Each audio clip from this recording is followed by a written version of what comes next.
El shortbook que voy a narrar hoy es acerca del bucle kármico de nuestra vida, la energía y la conciencia.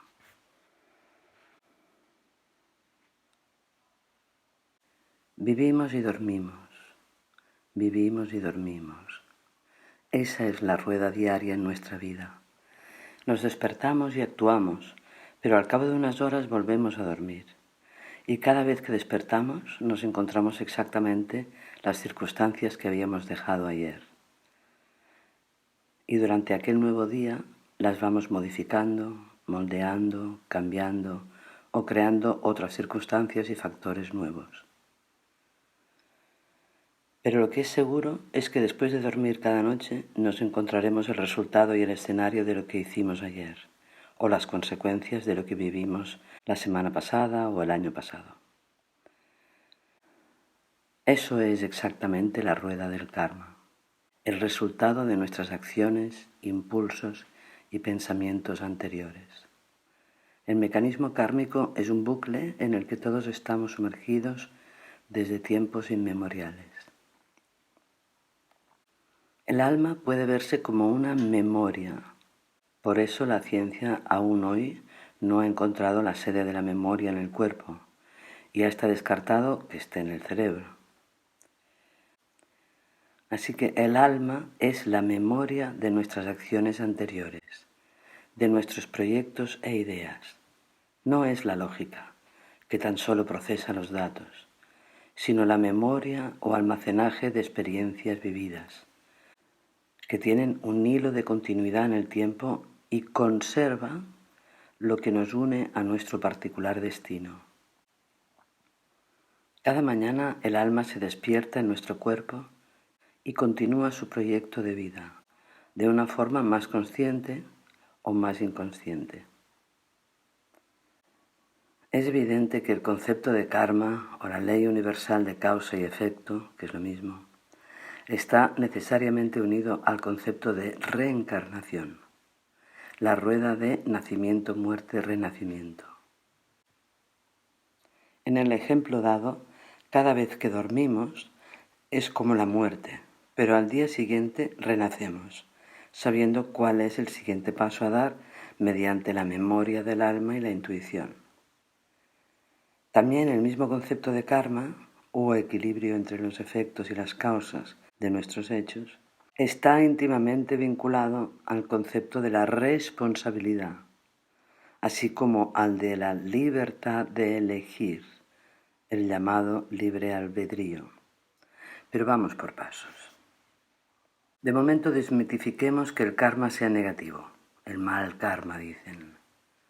Esa rueda de causa y efecto es una ley universal sabia y justa, una ley de orden del universo entero, que interviene de lleno sobre la humanidad, porque pertenecemos a ese universo repleto de leyes armónicas y matemáticas de crecimiento y evolución. Si no existiera esa ley justa del karma, no existiría la vida. Sin embargo, el complejo funcionamiento de ese bucle energético no podremos jamás pretender conocerlo con exactitud. Pero sí que podemos reflexionar o experimentar y podemos aproximarnos a las sabias consideraciones que muchos pensadores, maestros, filósofos y místicos nos han aportado.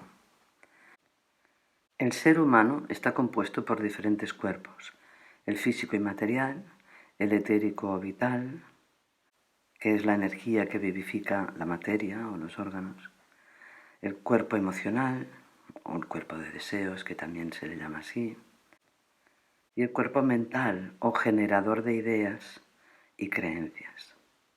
Cualquier decisión que tomamos, todo acto y pensamiento que generamos, está influido por las necesidades y funcionamiento de todos esos cuerpos o realidades nuestras.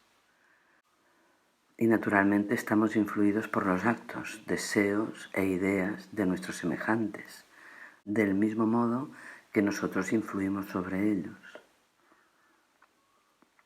Estar sujeto a esa ley de funcionamiento universal llamada rueda del karma, más allá de parecer una ley férrea, es en realidad la que nos da alas para avanzar y crear nuestro destino libremente. Gracias a ese mecanismo de causa-efecto, nosotros podemos neutralizar el efecto de nuestras acciones anteriores, creando a diario efectos positivos sobre ese bucle kármico, hasta que consigamos invertir sus efectos dolorosos en efectos benéficos. El karma pesado puede acelerarse o incluso detenerse. Cada fruto es el resultado natural del tipo de semilla plantada. Todos vivimos también los efectos de nuestro karma positivo. Es evidente que si existe la polaridad negativa del karma, existe simultáneamente la polaridad positiva. Y cada día podemos generar pensamientos y actos de buen karma hasta que quede saldado el efecto de nuestras acciones erróneas anteriores, aunque no existe el error, sino tan solo la experiencia. Si el ser humano es un espíritu temporalmente encarnado en esta vida terrenal, con un cuerpo y un ego, naturalmente posee una naturaleza instintiva y una naturaleza pasional y mental determinada, moldeado por la genética y la educación recibidas, claro. En este ser humano sus pensamientos y sus deseos van formando su carácter a lo largo de la vida y sus actuaciones van formando su medio, sus circunstancias ambientales. Son sus actos también los que más influyen sobre sus semejantes, causándoles desgracia o felicidad. Cada tipo de semilla que plantamos, cada decisión, tiene su correspondiente fruto. Toda causa genera un efecto del mismo color o vibración que lo causó. La fuerza o corriente del karma, en su aspecto dual o efectos de dolor-gozo, no pertenece solamente a lo que hemos hecho o dicho en esta vida, sino en otras experiencias corpóreas que nuestro espíritu individual ha realizado con distintos cuerpos y en distintos lugares. Es decir, no pueden comprenderse miles de factores de influencia kármica, individual o grupal, si antes no se comprende y se acepta que nuestro ser, que es único, tiene un proceso evolutivo a lo largo de eones tal vez, años, siglos, que experimenta y desarrolla con distintas encarnaciones, es decir, un proceso que requiere distintas vidas corpóreas para ser completado. Así, en esta vida podemos estar experimentando el resultado o consecuencias de nuestras acciones o pensamientos de otras vidas anteriores. Imaginemos que nace un hombre en la tierra. Nuestro ser espiritual único, nuestra porción de Dios que somos, tiene un alma que es como una biblioteca donde se almacena nuestra luz o la experiencia acumulada de muchas vidas, con sus actos, efectos y consecuencias, más luminosas o menos.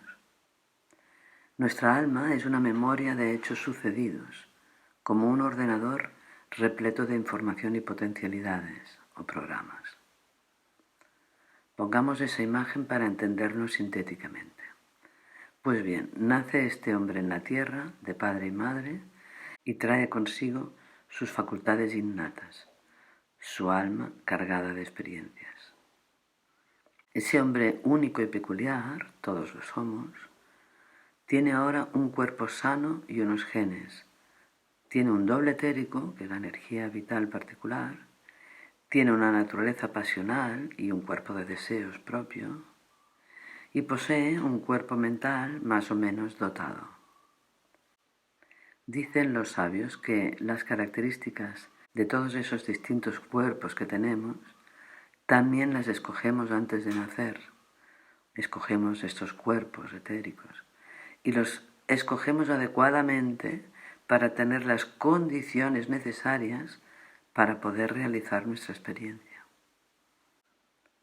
De adulto, este hombre tiene que sacar el mejor partido posible a su naturaleza mental, a su naturaleza pasional o astral y a su naturaleza física y vital. Pero a lo largo de su experiencia Tal vez haya conceptos mentales y conocimientos que no podrá alcanzar. Habrá quizá tentaciones que no podrá superar o deseos que jamás se cumplirán. Y también habrá habilidades físicas que no podrá lograr en esta vida. A menudo se encontrará en un círculo limitado que no puede traspasar, y no siempre es debido a que su contexto social no lo haya ayudado. Eso debería dejar de utilizarse como excusa, pues también fue elegido al contexto social. Sino que mayormente las limitaciones son debidas a que este hombre está programado por sus propios pensamientos, ideas o creencias de su pasado en otras vidas, por sus propias debilidades, equivocaciones, miedos, negligencias, actos y decisiones anteriores.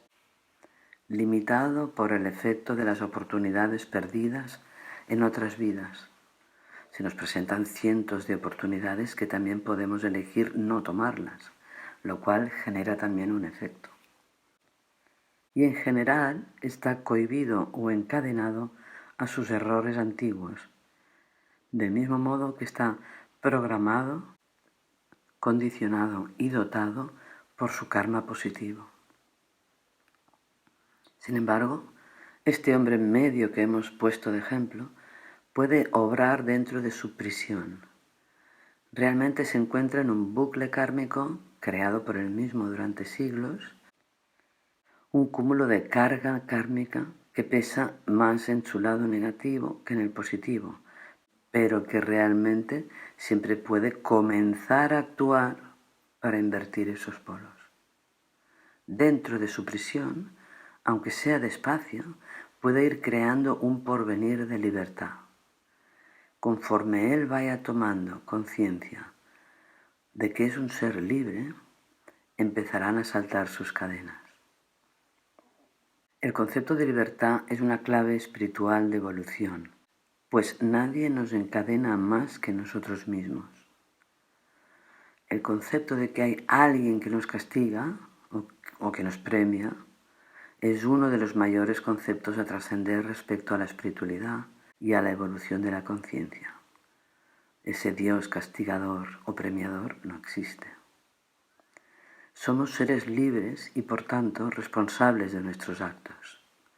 Si un individuo no ha llegado aún a esa madurez espiritual y sigue creyendo que no es libre por naturaleza, estará atado a esa rueda kármica y seguirán aumentando esos resultados de sufrimiento sin fin, esperando que un Dios deje de castigarlo o lo perdone.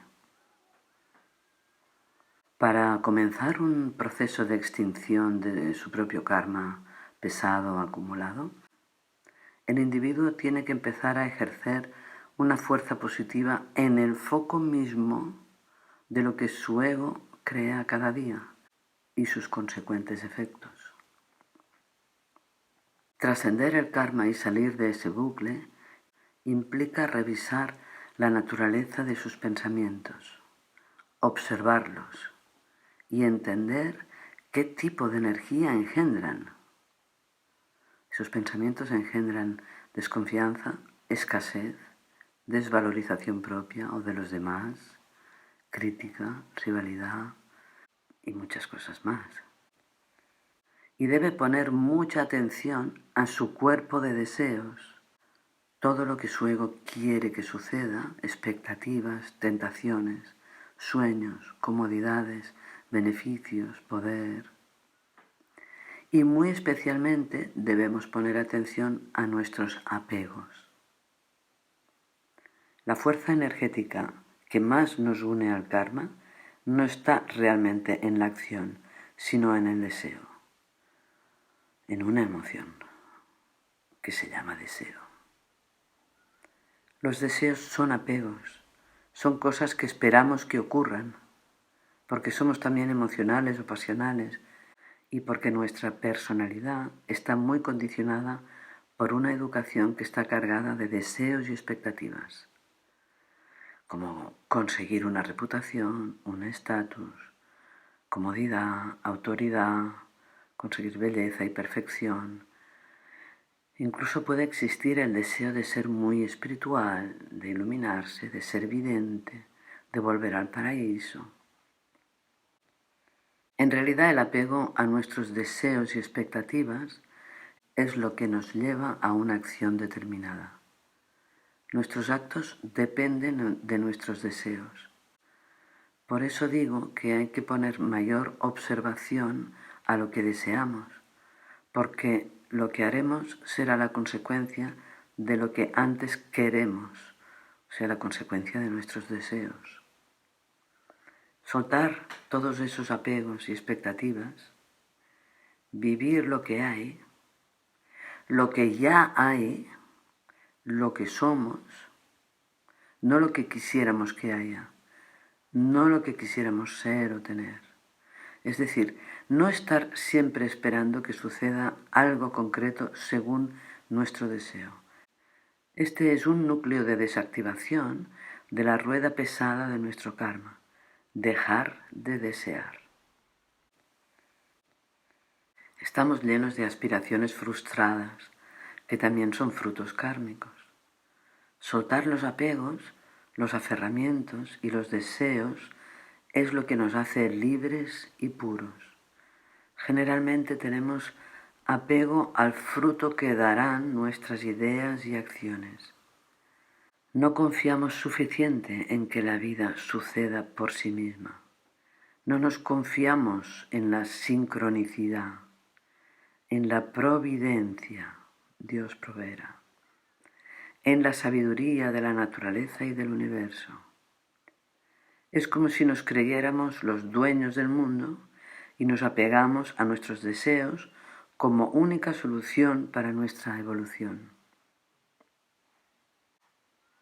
No obstante, también los propósitos e intenciones pueden ser muy egoístas o muy altruistas. Este es otro núcleo de corrección del karma.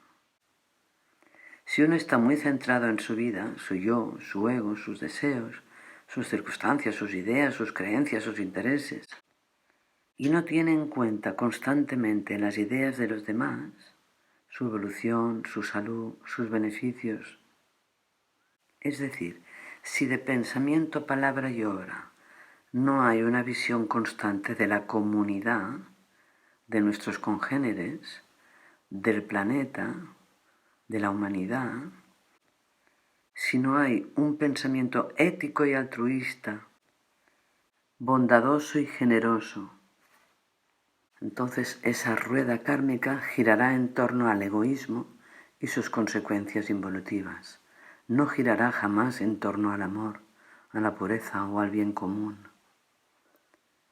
Uno de los primeros pasos del hombre libre es la franca aceptación de sus limitaciones y condicionantes, ya sean externos y familiares o internos o kármicos. El segundo paso es aprender a alejar sus limitaciones, aprender el arte alquímico de disolución kármica, aprender a crear amor en todo lo que pensamos y hacemos, entrenarnos a traer el cielo a la tierra. El ser humano puede derribar los muros que él mismo ha construido en sus múltiples experiencias. Querer nuestra libertad es conseguirla. Si ni tan solo la queremos, jamás el hombre plantará las semillas para ser libre y un ser creador responsable. En el mejor de los casos, si plantara las semillas del amor y la libertad y no las regara en su día a día, tampoco conseguiría derribar ese bucle de causas y efectos inarmónicos. Así que la voluntad, en mayúscula, está detrás de todo ese asunto del karma. Voluntad no es esfuerzo. Es tan solo atención plena, foco y dirección. Es el factor volitivo de nuestro ser. Hay que querer evolucionar, cambiar los efectos kármicos, analizar lo que nos hace sufrir repetitivamente, observar ecuánimemente y poner atención en cada pensamiento, propósito, deseo y acción que generamos. Necesitamos ver qué motivaciones nos mueven a cada momento. ¿Qué hay realmente detrás de lo que decimos o hacemos? Nunca olvidemos que la rueda del karma es a la vez el mecanismo de la liberación y el mecanismo de la evolución espiritual. Es gracias al karma. Tan solo este estado de atención plena a lo que sucede nos convierte en seres libres, en seres responsables y realmente espirituales, en seres de amor y plenitud. Mañana tendrás los frutos de lo que hoy has hecho, y lo que hoy ha sucedido también tiene su origen en tu quehacer de ayer, y así elaboramos el destino día a día.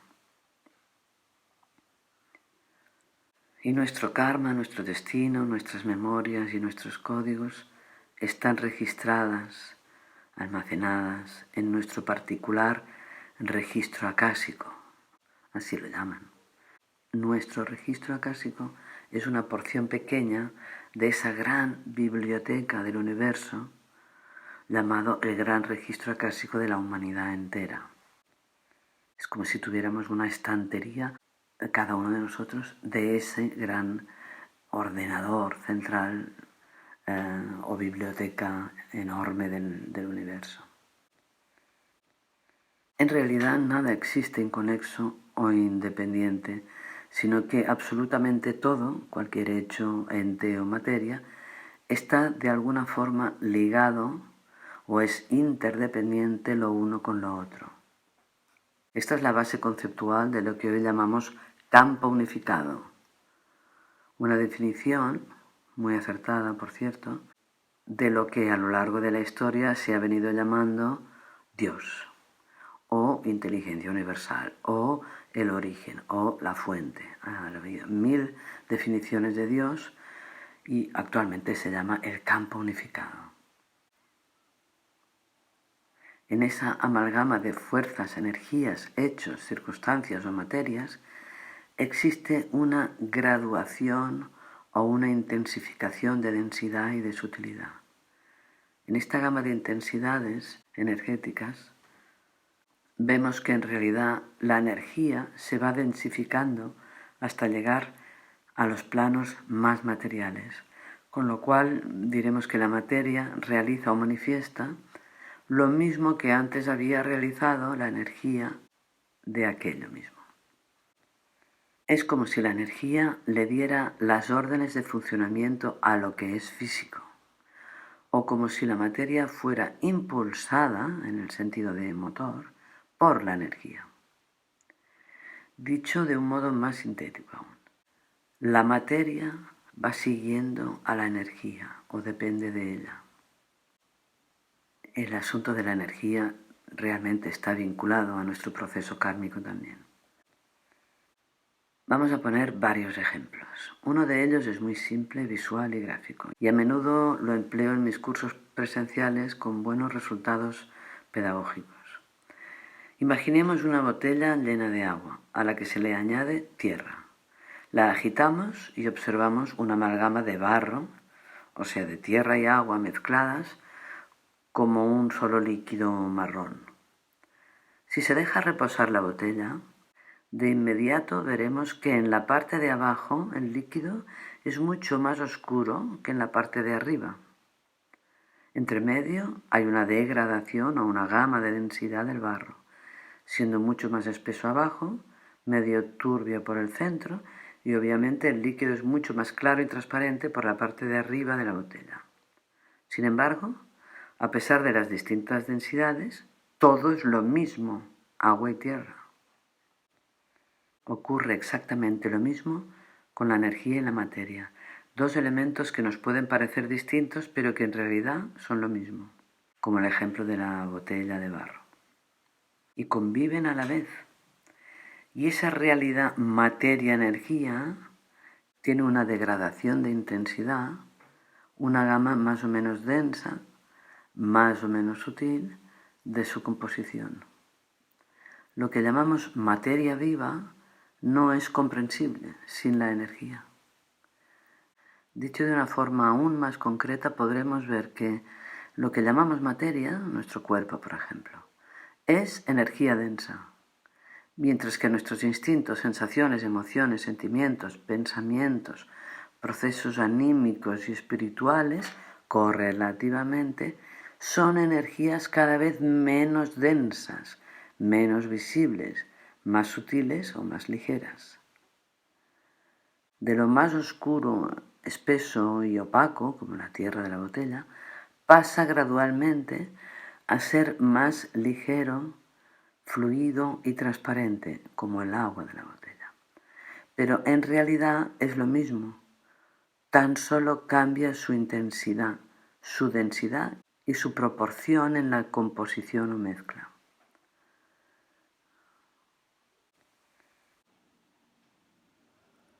Sobre este fenómeno vamos a poner ejemplos claros relacionados directamente con nuestra salud. Si contemplamos los principios de la medicina china y la acupuntura, veremos que desde hace 4.000 años, que se dice muy rápido pero pasan lentamente, se ha observado que existen una serie de emociones y procesos psicológicos los cuales están directamente relacionados a ciertos meridianos del cuerpo o canales y a sus órganos correspondientes. Para resumirlos, diremos que toda obsesión, discurso imparable o repetitivo de la mente, una manía, preocupación, ansiedad, genera toda clase de patologías derivadas del meridiano del bazo y del páncreas y su canal asociado, que es el estómago, como son, por ejemplo, la hinchazón corporal, adherencias, metabolismo alterado, malas digestiones, problemas con los hidratos de carbono, etc. Y también problemas de musculatura, porque están también relacionados a este meridiano del bazo. Pero si el problema psicológico es, por ejemplo, una melancolía, una tristeza, una depresión, una separación o rotura de vínculos, añoranza, etc., estas emociones generan, y en poco tiempo, un problema de mal funcionamiento del canal del pulmón y también su canal asociado, que es el del intestino grueso. Por lo tanto, habrá consecuentes problemas derivados de estos dos órganos del cuerpo, además de toda clase de patologías de la piel también. Otro ejemplo, si la persona siente ira, cabreo, resentimiento, rencor o incluso odio o furia, se alteran los meridianos de hígado y vesícula biliar, y en poco tiempo se dan las consecuentes patologías físicas de dichos órganos, además de problemas de tendones y de la calidad de la sangre. O si existe un temor incontrolado, un miedo que sea reconocido o no, terror a algo o alguna cosa o situación, o una falta de confianza en la vida, o falta de confianza en sí mismo, o bien desconfía de los demás, o sea, todo lo que es miedo, entonces genera anomalías en el funcionamiento de los órganos de riñón y de vejiga, pero también en los huesos, en el oído y a partes del cuerpo que están regidas por esos dos meridianos acupunturales, riñón y vejiga. Por ejemplo, si se altera el nivel de alegría interior, de motivación existencial, si se altera la paz interior, incluso la creatividad o la imaginación de la persona, entonces se generarán anomalías en el canal energético del corazón y del intestino delgado y en la circulación sanguínea, entre otras cosas. Eso se podría ampliar mucho más, pero de momento es suficiente para entender el proceso de interrelación materia-energía. Pues bien, todo ese resumen de esa realidad psicofuncional de la acupuntura lo he explicado tan solo para poder describir aquel interesante fenómeno general que comentábamos.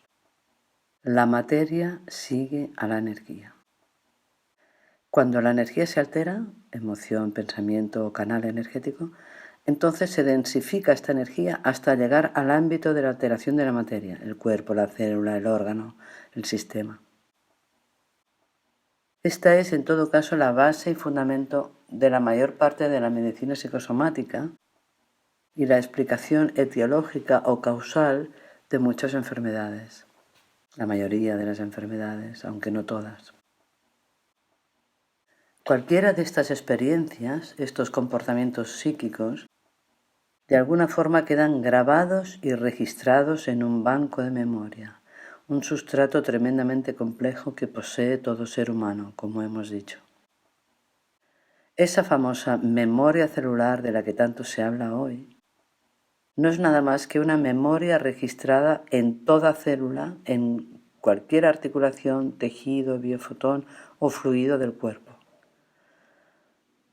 Un comportamiento vivido con dolor, con sufrimiento, con trauma, con el recuerdo de algo no deseado, algo no fluido, algo no querido, algo que nos hizo daño, no solo al cuerpo, sino en el alma.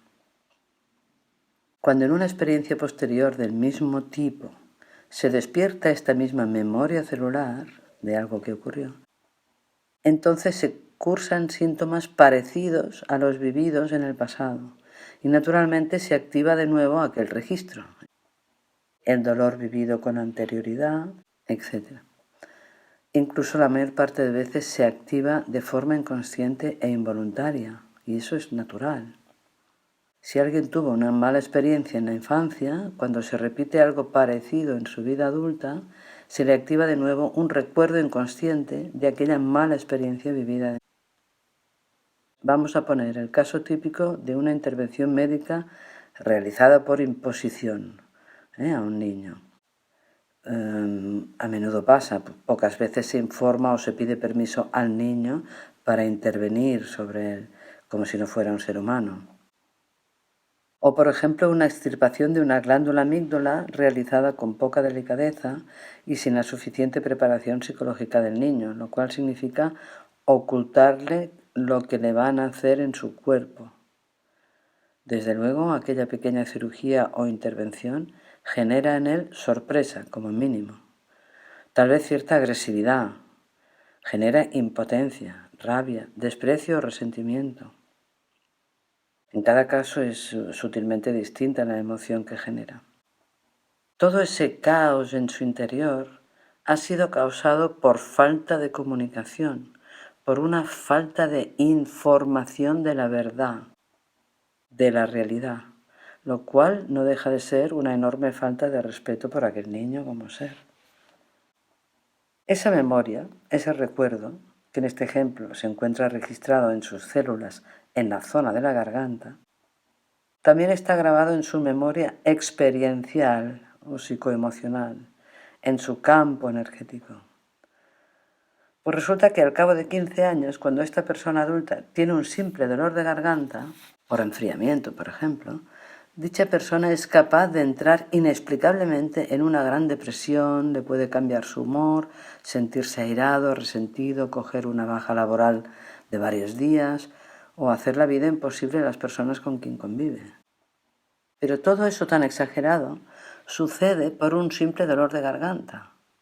La lectura es que si no se hubiera activado en él una memoria experiencial de un trauma infantil, que él lo vivió como un shock doloroso, aquella cirugía que no le dijeron que le harían y le sorprendió, pues simplemente su dolor de garganta hubiera durado unas horas o un par de días, hasta que su inflamación hubiera remitido de forma natural.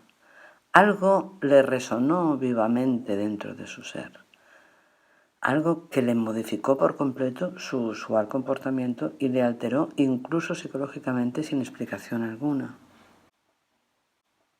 En la vida de un ser adulto llega un momento en que las memorias almacenadas en el cuerpo son tantas y tan inconscientes que la persona se siente cargada y llena sin saber de qué. Se siente pesada, saturada, colapsada. Existen algunos métodos, aunque pocos, de corrección y disolución de esas memorias registradas en el cuerpo, que realmente son muy efectivos, si son bien diagnosticados y llevados de la mano de terapeutas especializados y conscientes. La geocromoterapia es uno de ellos. Sin embargo, la persona que accede a esos terapeutas debes saber que la disolución o eliminación de todas esas capas superpuestas de memorias debe ser neutralizada lenta y paulatinamente, de forma parecida a cómo se generó. Y además, el paciente debe estar dispuesto a que se muevan las capas profundas de su registro. Así es en realidad cómo funcionan los arquetipos Geochrome, tratando las memorias subconscientes. Dijimos que cualquier experiencia que vivimos está pasando simultáneamente por varios planos existenciales de nuestro ser, y en cada plano o sustrato, aquella experiencia queda registrada, grabada o impresa. La materia y la energía están íntimamente atadas, como hemos visto, llegando a ser lo mismo, pero en diferentes densidades o intensidades. Sin embargo, eso ocurre también en muchos más planos de los que hasta ahora hemos mencionado.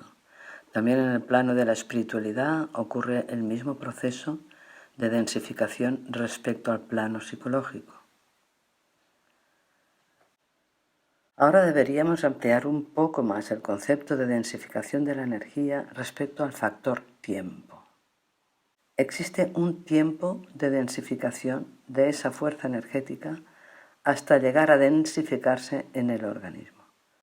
Un conocido doctor de medicina procedente de Alemania, el Dr. Hammer, ha realizado un extensísimo estudio sobre miles de casos de cáncer y otras enfermedades.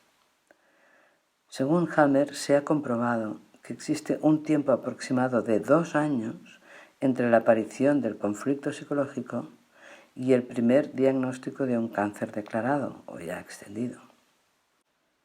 Es evidente que este periodo de 2 años debe tomarse como una generalización.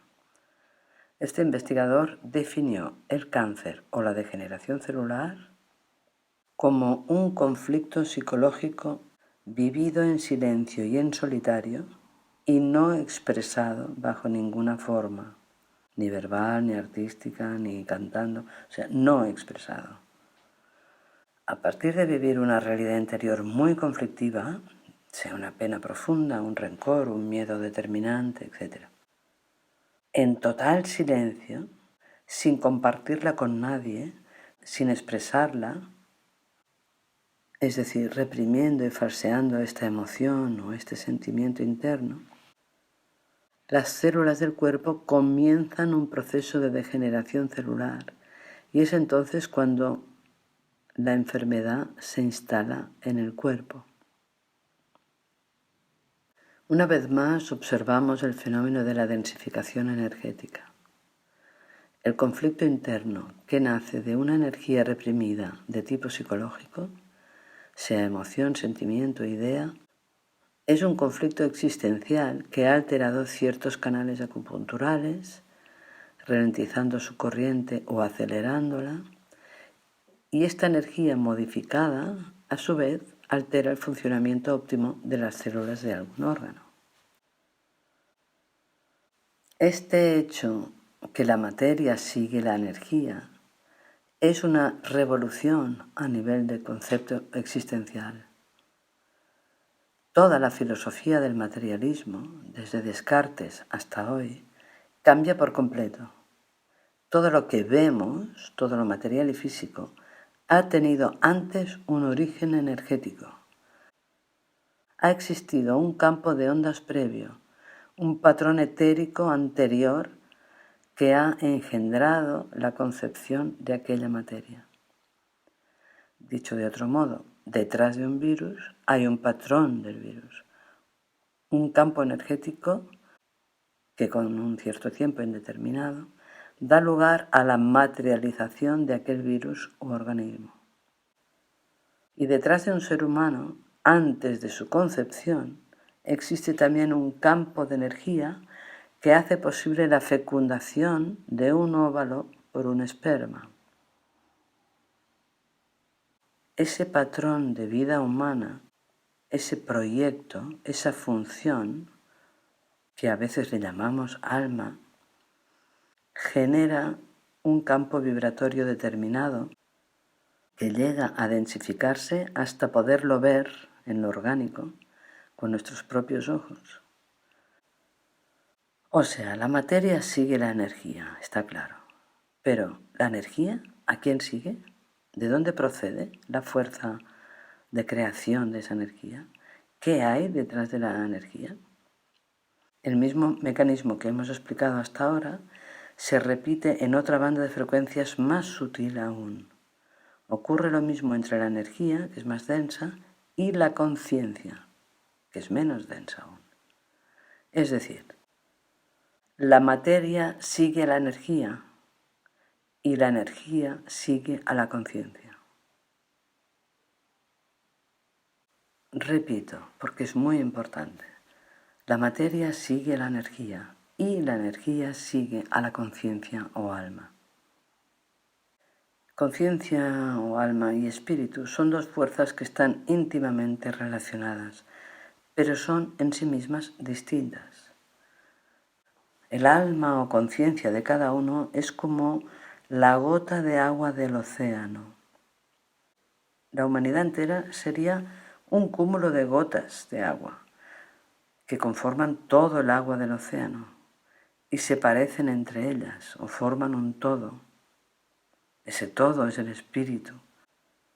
Pero como son distintas y peculiares cada gota, eso distinto y único es el alma o la conciencia. Todos somos agua, espíritu, somos lo mismo, pero cada uno peculiarmente es distinto, cada gota es distinta. Una tiene más sal, más yodo, la otra es más clara, más oscura, más limpia. Y eso es nuestra alma. Somos distintos, pero pertenecemos a un espíritu global. Y cada gota tiene un proceso, un cúmulo de experiencia, por donde ha pasado, su experiencia vivida, los ingredientes que ha ido adquiriendo. Nuestra alma es como el enlace entre nuestro plano biopsíquico y nuestra esencia espiritual. Nuestra alma es la traductora.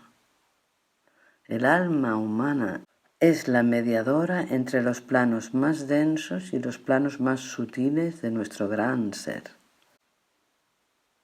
Cada alma es única y peculiar porque tiene un proceso de maduración o conciencia diferente, con una información registrada muy determinada y distinta en cada uno. Y cada alma tiene un propósito vital diferente y único, una misión diferente. Encontrar cada uno su función o su misión en la vida es un reto, desde luego, un desafío, pero también es un honor andar ese camino de encuentro de uno mismo. Lo interesante es ver que el mismo fenómeno descrito anteriormente de densificación energética se produce también en un plano más elevado o más sutil. Es decir, primero desde lo espiritual hasta lo energético y luego desde lo energético hasta lo material. Lo físico y material es la consecuencia de lo energético y lo psicológico. Pero eso energético y psicológico, a su vez, es la consecuencia del plano del alma, de la conciencia de cada uno y su propósito evolutivo, del propio estadio espiritual conseguido o integrado. Volvamos un momento al karma para terminar. El karma, las elecciones que decidimos cada día, es una ley energética de equilibrio totalmente vinculada a las leyes de la precipitación energética, de esa densificación que hablábamos. Por tanto, está vinculada a la materia y a las circunstancias que nos rodean. El bucle kármico que vivimos es un fenómeno irreversiblemente unido a las leyes de la energía y a la evolución de la conciencia.